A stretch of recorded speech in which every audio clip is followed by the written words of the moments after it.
বড়লোক হতে চাচ্ছেন? তাহলে শুনুন, প্রথমে পড়ালেখা শুরু করে দিন। দিনরাত এক করে পড়াশোনা করুন, এরপর পরীক্ষায় ফেল হয়ে যান। তারপর রেজাল্ট শিটটা আপনার বাবাকে গিয়ে দেখান। সেই রেজাল্ট দেখে আপনার বাবা আপনাকে একটা ফুচকার দোকান দিয়ে দিবে, আর সেই দোকানে অনেকগুলো মেয়েরা ফুচকা খেতে আসবে। সেই সব মেয়েগুলোর মধ্যে সব থেকে বড়লোক বাপের মেয়েকে আপনাকে খুঁজতে হবে। যখনই সেই মেয়েটা ফুচকা খাওয়ার পর আপনাকে ফুচকার টাকা দিতে যাবে, আপনি টাকা দিতে না করে দিবেন এবং বিকাশে টাকা দিতে বলবেন। বিকাশে টাকা দেওয়ার ফলে আপনি তার নাম্বারটা পেয়ে যাবেন। তারপর ওই নাম্বারে আপনাকে মেসেজ করতে হবে। ততক্ষণ পর্যন্ত করতে হবে যতক্ষণ না পর্যন্ত আপনি তাকে পটিয়ে না ফেলছেন, এবং পটানো হয়ে গেলে সে আপনাকে তার বাবার সাথে দেখা করাতে চাইবে।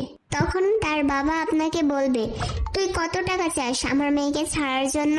আর তখনই আপনি 1 কোটি টাকা চাইবেন, আর এভাবেই আপনি হয়ে যাবেন কোটিপতি।